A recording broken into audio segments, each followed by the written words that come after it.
Tyree didn't say anything for a minute. He was holding the chicken wing in his hand and had a faraway look about him. I was sorry I had even mentioned it. It was only a stupid dream anyway. You know I don't like you calling him that, Loth. He calls me worse, and that's who he is anyway. That ain't the same brother left this house that night. None of us are. But we didn't get evil. I stirred my potatoes around on my plate, not wanting to look at him. You got quiet, Tyree said. You don't hardly leave the house. I hang with Smitty and PJ sometimes and sit on the stoop you used to play, Loth. Well, I was a little kid then. Tyree shook his head.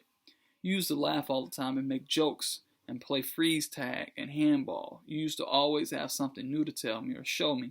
You used to go to Poncho's and come back with potato chips and soda and go across the street to talk to people. Poncho don't want us in there after Charlie robbed him. Tyree looked at me. You know that's not true. I stared at my plate. After New Charlie got home, we all went around the corner to Poncho's and Charlie apologized. Poncho said he didn't hold any bad feelings because Charlie had done his time. I loved your mother, Poncho said. You're welcome here, all of you. I don't like candy and stuff anymore anyway, I said. Yes, you do, Loth. Don't lie. And what about the other stuff? What about how you used to come home and talk about everything you did and saw? I was just a little kid. Little kids do that stuff. Nah, Tyree said. That's not why.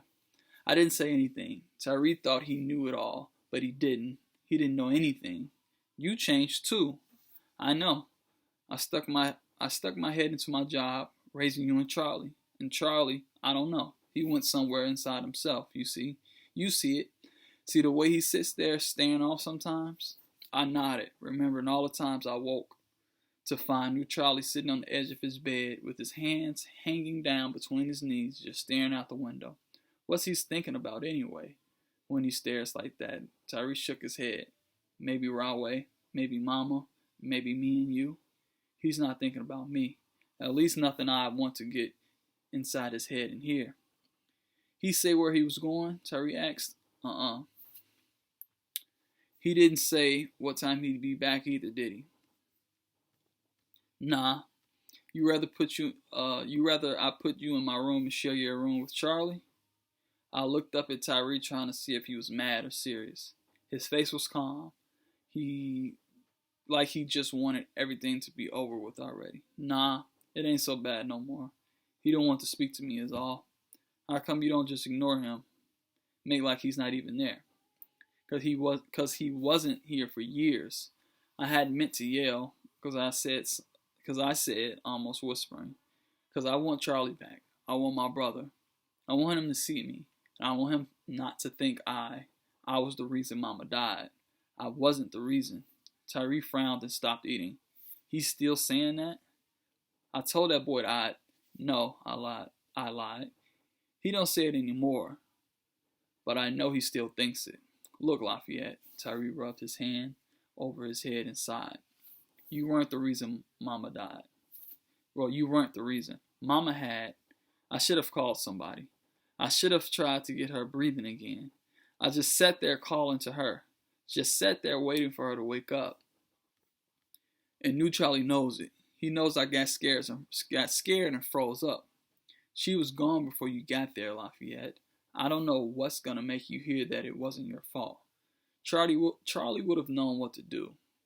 Like that time with that dog that got hit by the car. He found some cardboard and put the dog on it, real careful, because he said the dog might have some broken bones. Then he got me to help lift the dog over to the sidewalk. He made me call the animal emergency people. I wanted to stay there, but he made me go, told me to run. I looked up at Tyree. By the time I got back, Charlie was holding the dog's head on his lap. The animal's emergency people said that was the right thing to do. And then that stupid dog had to go and die anyway. Tyree nodded. Every day Charlie calls the ASPCA to see if that dog was still living.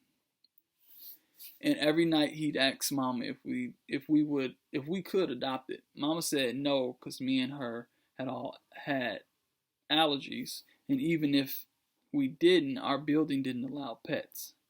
Then one day, the ASPCA told Charlie that the dog hadn't made it. That's what the guy said. The dog didn't make it. Like the dog was on his way someplace or meeting somebody for lunch. Didn't make it is a stupid way to say something died. Charlie stayed in our room all afternoon. When he came out that night, Mama asked him how he was feeling. Like nothing, Charlie said. I don't feel like nothing anymore. Now Tyree looked at me, waiting for me to say something. I shrugged and stared down at my plate. Mama had been warm that morning, warm like a person sleeping, warm like that dog still was when we lifted it over to the curb. And when the stupid doctor told us Mama didn't make it, I felt like nothing too. Like I could just dry up and disappear. I know I told you this a lot of times, Tyree said. I know other people have said it too, but I'm going to keep saying it because I know you need to keep hearing it. There wasn't anything you could have done, Lafayette. Miss Roberts from down the hall came first, I whispered. I was screaming and she came and banged on the door. I was still screaming, but I got up to let her in. Tyree didn't say anything, so I went on. She tried to blow in Mama's mouth. She told me to call 911. I was crying. I couldn't go at first. I wanted to stay there with Mama. Excuse me. But then you went, Tyree said. I looked at him. It took them a real long time to come. But you called them and they came, Laf. You called them and they came. Me and Tyree sat there staring at our plates. I wasn't hungry anymore. I wanted to be out of the house suddenly, away from that day.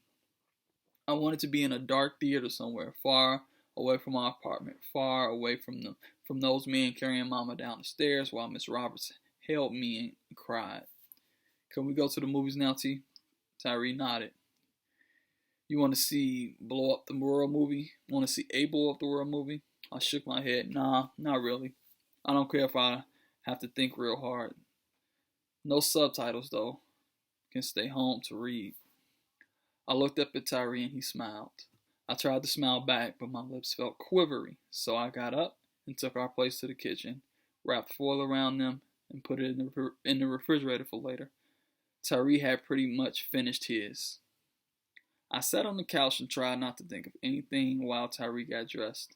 The rain was tapping hard against the windows, like somebody trying to get my attention, like somebody trying to get inside. That's chapter 7. Alright, you all stay safe. Make sure you put some high quality responses to your questions. Make sure you do other work for other classes as well. Alright, you all stay safe.